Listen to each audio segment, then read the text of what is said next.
দেশ তো আছে, হ্যাঁ, জাহান্নাম আছে। তাসলা নারান হামিয়া তুসকা মিন আইনিন আনিয়া লাইসা লাহুম তাআমুন ইল্লা মিন যুরিয়া লা ইউসমিন ওয়া লা ইউগনি মিন জু'। পৃথিবীর মধ্যে বড় 5টা মহাসাগর আছে। এর মধ্যে আটলান্টিক মহাসাগর 10 কোটি 18 লক্ষ বর্গ মাইল, আর প্রশান্ত মহাসাগর যেটা 16 কোটি 64 লক্ষ বর্গ মাইল। যে সাগরের মধ্যে 25,000-এর মতো অগ্নিগিরি আছে। কত হাজার? 25,000। পানির মধ্যে তো আগুন থাকে না, পানি দিলে আগুন নেবে না, কিন্তু থাকে কেমনে? আসো এবার নবীজির হাদিস দেখো, আল্লাহ নবী কি বলছেন, লা তারকাবুল বাহরা, দরিয়ায় সাগরে বেহুদা সফর করিও না। ফা ইন্না তাহতাল বাহরি নারুন, সমুদ্রের নিচে কিন্তু আগুন আছে। কি আছে? আগুন আছে।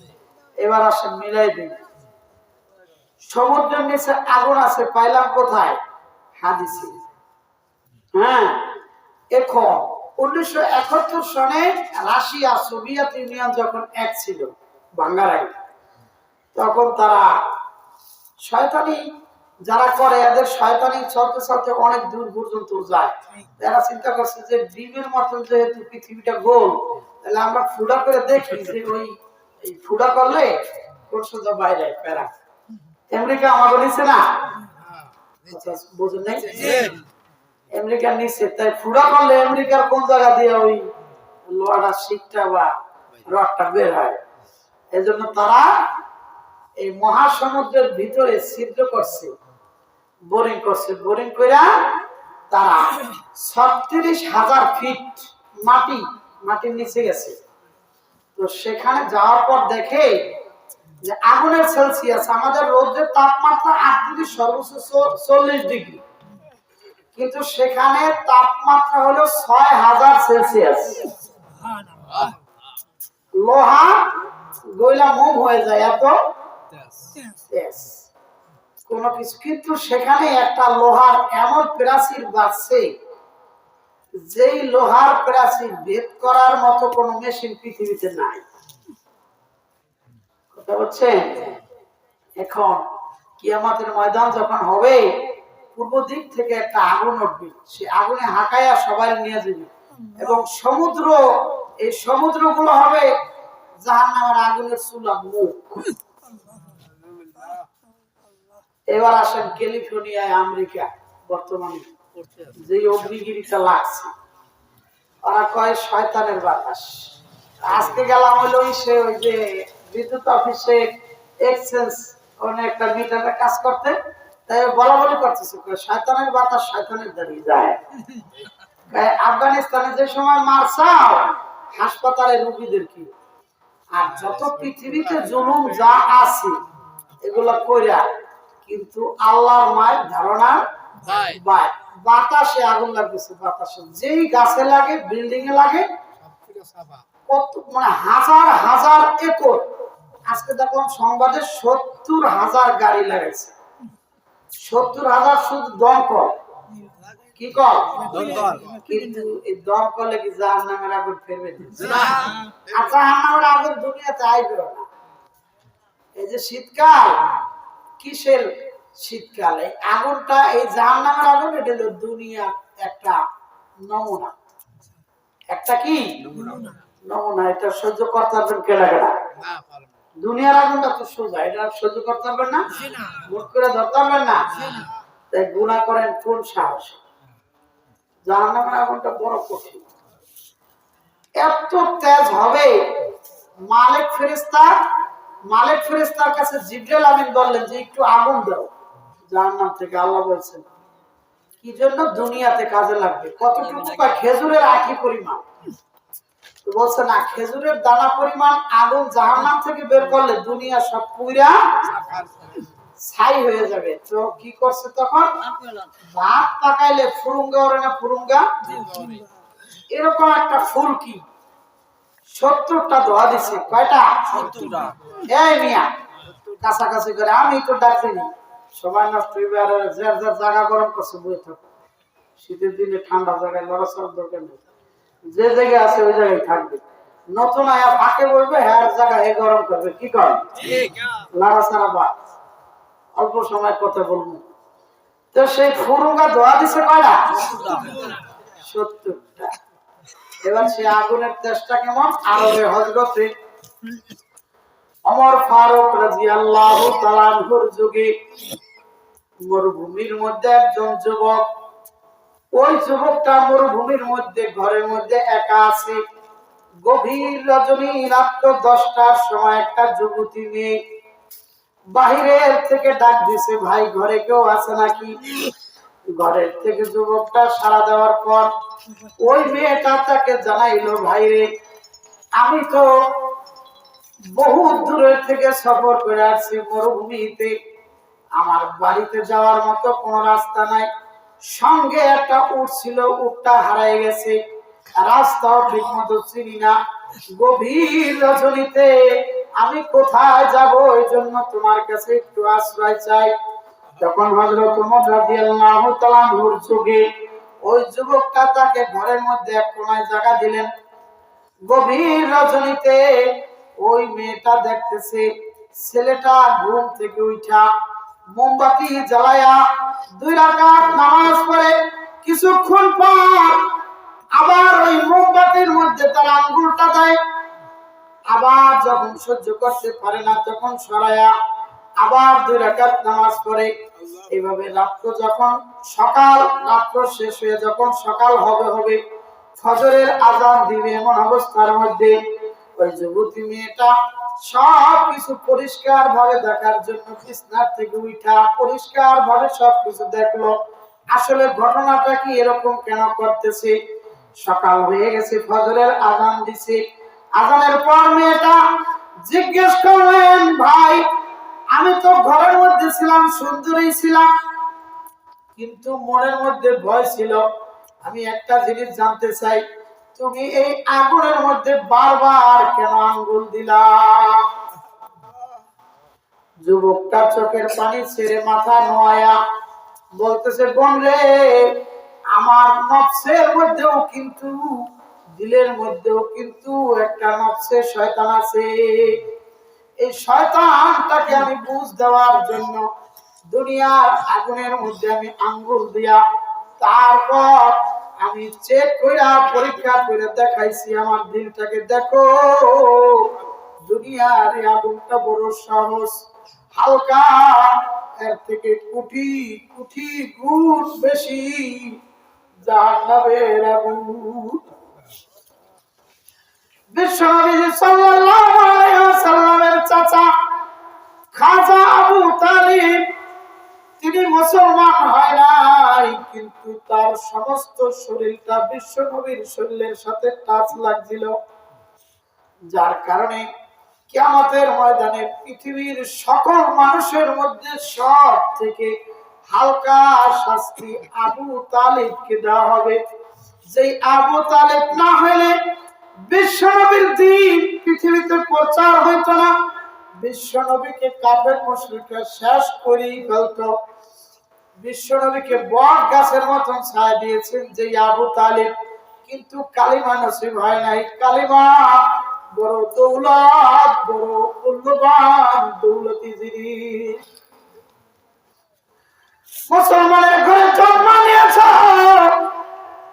একটা সূরা পর্যন্ত ঠিক মতো বলতে পারো না রে বাবা, 1 রাকাত নামাজ পর্যন্ত সহি করে বলতে পারো না, সুন্দর করে একটা রুকু দিতে পারো না, একটা সিজদা দিতে পারো না। তোমাকে যদি আল্লাহ পাক কবরের মধ্যে ধরে, বান্দা তোর চোখের সামনে 2-3 বছরের নাতিটাকে কবর দেশে দিয়ে গেল, তোর চোখের সামনে তোর 10 বছরের যুবক ছেলেটাকে আমি কবর দেশে শুয়ে দিলাম, আর তোকে আমি 80 বছর পর্যন্ত বাঁচায় রাখলাম, হায়াত দিলাম, একটা সূরা পর্যন্ত পারো না। দুনিয়ার জন্য বাংলার জমিন থেকে ইতালির পথে পাড়ি জমায়া সাগরের মধ্যে ঢুকছো, ইতালির জমিনের মধ্যেই মারা গেছো, দেশে ফিরতেও পারো নাই।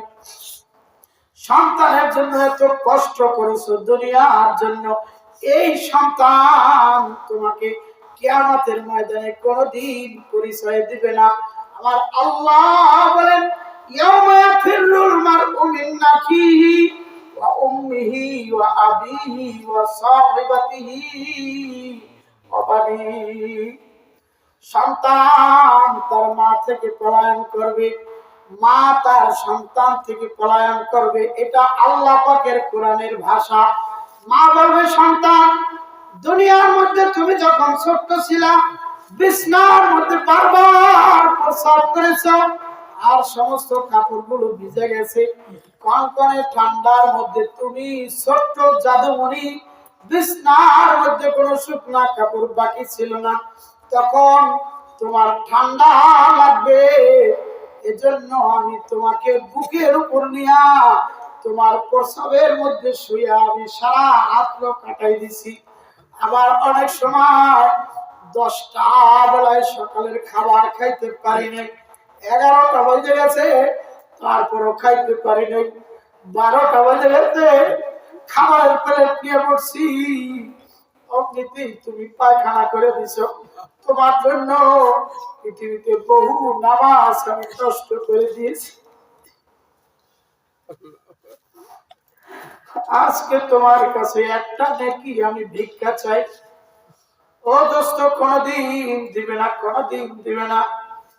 আমি বারবার বলি বোঝার জন্য। দেখেন 1971 সালে সাগরের পার একটা বন্যা হয়েছিল, এখনো আজও শীতকালে যায় দেখেন বরিশালের সাগরের পার এলাকার মধ্যে যখন জোয়ার হয় পানিটা ঘরের দরজায় চলে আসে, যখন বাটা লাগে পানি কিন্তু একদম খাল পর্যন্ত শুকিয়ে যায়। বন্যা 1971 সালে একটা পরিবারের মধ্যে 4 জন ফ্যামিলিতে সদস্য ছিল, তার মধ্যে একজন ব্যক্তি শুধু জীবিত ছিল, পুরুষ লোকটা, মহিলাটাও মারা গেছে, 2টা মেয়ে ছিল, মেয়ে 2টাও মারা গেছে।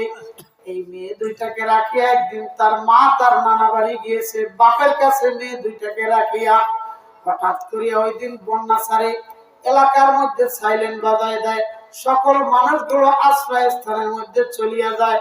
বাবা সংক্ষেপে বলছি, বাবা মেয়ে 2টাকে নিয়ে ঘরের ছাদের উপর উঠছে, হঠাৎ করে পানি একদম চালের উপর দিয়ে যখন বইছে, ওই জায়গায় স্রোত, এত কঠিন স্রোত, মেয়ে 2টা বাবার গলা জড়ায়া ধইরা কান্দে আর বলে বাবা মা তো নানা বাড়িতে গেল,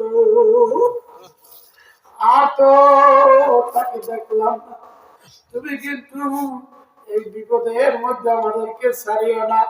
বাবা বলতেছে মারে কঠিন করিয়া ধরিও, সাঁতরায়া মানুষ গলায় দিয়া সাঁতরায়া পানির মধ্যে থাকা বড় কঠিন। কিছুক্ষণ 2টা মেয়ে নিয়ে সাঁতরানোর পর দেখো তোমাকে কিয়ামতে কেমনে পরিচয় দিবে, কেমনে। নবীজির একটা হাদিস, আয়েশা সিদ্দিকার একটা বর্ণনা এবং এই ঘটনা 2টা মিলে দেখো। কিছুক্ষণ সাঁতার কাটার পরে পুরুষ লোকটা যখন দেখে নিজেও মরবে, মেয়ে দুটোটাই মরবে, তখন সে চেষ্টা করিয়া বড় মেয়েটাকে কোনো মতে ছুটাইয়া পানির মধ্যে ভাসায় দিছে যে তুমি একটা গাছ ধরো, কিন্তু এত স্রোতের মধ্যে গাছ কেমনে ধরবে, হুঁশ নাই, বেহুশ তো এমনিতেই। মেয়েটা যখন চোখের সামনে পানির মধ্যে ডুইবা চলিয়া গেল, ছোট্ট মেয়েটা 6 বছর বয়স, বেকুল হয়ে গেছে। মৃত্যু দেখলে মানুষ এমনিতেই কিন্তু একটু বেশি হয়ে যায়। এবার বাবাটাও একদম দুর্বল হয়ে গেছে। দেখেন মেয়েটা, ছোট্ট মেয়েটা এমন ভাবে ধরছে, নিজের চোখের সামনে বড় বড় মৃত্যু দেখা মৃত্যুর থেকে বাঁচার জন্য ছোট মেয়েটা বাবার এই দাড়ির নিচ দিয়ে এমন ভাবে ধরছে যে গলায়ও ফাঁস লেগে গেছে, শরীরেও শক্তি নেই, পেঁচায় ধরছে। বাস পানির মধ্যে পড়লে কিন্তু বেশি মানুষ টানা হেঁচড়া করে মরে, এমন ভাবে ধরছে কিনে ছুটাইতে পারে না, তখন বাবা দেখো নিজের জানটা বাঁচানোর জন্য ওই বাবাটা ওই মেয়েটার কলিজার টুকরার হাতের উপর একটা কামড় দিয়া এক টুকরা বস্তু ছুটাইয়া নিয়ে আসছে। মেয়েটা বিচের যাতনায় সহ্য করতে না পারে বাবার গলা ছাড়া পানিতে ডুবে গেল। এই বাবাটা মেয়েটার এই যাতনার কথা যতবার বলছে ততবার বেহুশ হয়ে গেছে। বেহুশ হয়েছে কিন্তু তারপরেও কিন্তু নিজের জান বাঁচানোর জন্য কামড় দিয়ে গোস্তের টুকরা নিয়েছে রে বাবা। আম্মা জান আয়েশা সিদ্দিকা রাদিয়াল্লাহু তাআলা আনহা নবীকে বললেন, ও নবী, কিয়ামতের ময়দানে আমরা উলঙ্গ অবস্থায় উঠবো, সকল মানুষ আমরা উঠবো নাকি? জি হ্যাঁ, তোমরা উঠবে। বিশ্ব নবীর স্ত্রী বললেন, আমরা তো নবীর স্ত্রী, এত মানুষের সামনে আমাদের বস্ত্রহীন কাপড় ছাড়া কেমন উঠবো? আল্লাহ নবী বলেন, আয়েশা, কিয়ামতের মানুষ ওই যে আকাশের দিকে উপরের দিকে যে তাকাইবে, আর কোনদিন কিয়ামতের মাঠ শেষ হওয়ার আগ পর্যন্ত কারণ নজর হুশ মাটির দিকে ফেরবে না। কঠিন ময়দান, সহ্য করতে পারবেন কে কি? পারবেন? জান্নাত আছে, জাহান্নাম আছে, বিশ্বাস হয়? এত কষ্ট লাগে না। কত কবরের মধ্যে সাপ দেখা যায়, দেখছেন? এমন দিলে ওঠে দুনিয়াতে, দেখছেন না? অনেক কবর। আবার আল্লাহ পাক রব্বুল আলামিন অনেক মানুষকে জেতা করে দেখাইছেন দুনিয়াতে। হ্যাঁ, মরে গেলে কিয়ামতের ময়দানে কওয়া যে আল্লাহ বুঝি নাই, ওয়াজ করছে হুজুররা বুঝি নাই, আমরা তো অত করিনি। বোঝেন নাই কেন? এই জন্য ইসলামগুর আছে, কেন বোঝেন নাই? এই জন্যই তো এত আম্বিয়া আলাইহিস সালাতু ওয়াস সালাম চলে গেছেন। আমি যে আয়াতখানা তেলাওয়াত করেছি এটাই চলে আসছে। নবীরা চলে গেছেন, আর পৃথিবীতে নবী আসবে না। বাপজি, আপনার বাড়িতে নবীও আসবে না, ফেরেশতাও আসবে না, কিন্তু আপনি নাজাতের জন্য কি করবেন? ওলামায়ে কেরামের পিছন ধরে ছাড়েন না, ছাড়েন না। বাইসা বাইসা 10টা আলেম ধরেন, এর মধ্যে একজন আলেম যদি নাজাত পাওয়া যায়, আপনার বস একজন। কারণ এই দুনিয়াতে সব পদ্ধতি আল্লাহ দেখায় দিয়ে গেছে একদম স্পষ্ট। দেখেন, আধা ঘন্টার ব্যবধানে 5 মে এই যে ক্ষমতার বদল হলো না, না 5 কত? আচ্ছা, 5 আগস্ট। দেখেন, আধা ঘন্টার ব্যবধানে, আধা ঘন্টা আগে এই দেশের জামাত ইসলামের নাম লইলে মনে হয় যে হ্যাঁ কিয়ামত ঘটে যেত, গায়ে জ্বর হয়ে পড়তো, আর সিএমপি রোডের মধ্যে মনে হয় কুৎপাত হইতো, এই অবস্থা। আধা ঘন্টা পরে এখন এই এমন হয়েছে, দেখেন জামাতের আমিরের সুপারিশ লাগে ডিসির কাছে যেতে। ক্ষমতা পরিবর্তন করতে আল্লাহর সময় লাগে না, এটা দেখাই না। ইসলামী আন্দোলন বাংলাদেশ, চরমনাই হুজুরের এক ভাই বাংলাদেশ ইসলামিক ফাউন্ডেশনের গভর্নর, গত পরশুদিন রাত্রে আমারে ফোন দিছে। আমার এক সাথী ভাই চরমনাইতে পড়তো, খলিল মাওলানা, আমার বন্ধু মানুষ, হ্যাঁ ছেলে খসরু, যে আমি চরমনাই পড়তাম। ফোন দিয়া, ভাই আমি তো একটা বিপদে পড়ছি, আমার মন সাক্ষী দিতেছে আপনি পারবেন। কি সাক্ষী? চরমনাই হুজুরের ভাই তো গভর্নর, আমি 2-3 লাখ টাকা ব্যয় করছি, আমি 4 বছর যাবত ওই ভারপ্রাপ্ত দায়িত্ব আছে না, ভারপ্রাপ্ত খুলনার ভারপ্রাপ্ত দায়িত্ব পালন করতেছি ইসলামিক ফাউন্ডেশন। আমার সাথে একটু ভাই যাইতে হবে, প্রাইভেট কার ভাড়া, খাওন, হোটেল যা লাগে। আমি রুটি খাইতেছি, এই পরশুদিন নুরুল হক সাহেব আমি দেখাইছি ভিডিওটা। তো এই রুটি খাওয়ার মধ্যে আমি দেখতেছি কল কারো দিতেছি 5 মিনিট পর, কল দিছি ওই খাওয়ার মধ্যে রুটি আরো একটা বাকি আছে, ওর মধ্যে হুজুরে ধরছে। কি খবর? কাশেমি ভাই, আমার ভাই খাবে নাইবে, আমি মুজাহিদ। কি খবর আশরাফ ভাই? খবর খবর নিয়া যে অলপ ওই আমাদের ফজলুল করিম খসরু ওর নাম, তো ফাউন্ডেশনের এই ব্যাপার, তো বললো 13 তারিখ খুলনায় আসতেছি, কেউই আসা লাগবে না, আমি খুলনায় আসতেছি, ওর কাগজপত্র কি লাগে ওই জায়গায় নিয়ে আসতে বলবেন, ওই জায়গায় ওকে। রুটি খাওয়ার মধ্যে ওরা জানাই দিলাম যাও চাকরি হয়ে গেছে পারমানেন্ট। মানে একটা ক্ষমতারই বুঝাই দেওয়ার।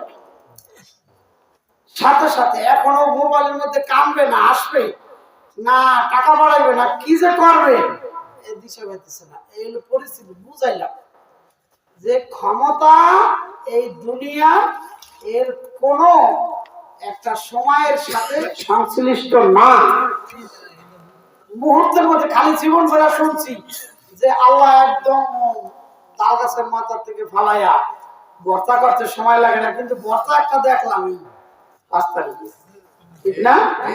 এমন ভর্তা আমার জীবন মনে দেখিনি। আর তো যাই হোক, আল্লাহ মালুম, আল্লাহ ভালো জানে, জানি না, ওইগুলা বলা উদ্দেশ্য না। কিন্তু জাহান্নামের আগুন যে সত্য, এই ব্যাপারে সন্দেহ করার কোনো অবকাশ নাই।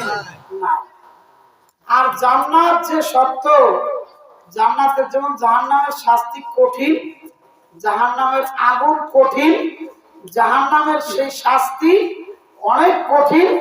1 সেকেন্ডের শাস্তি কোনো মানুষের ভোগ করার মতো শক্তি কোনো মানুষের নাই।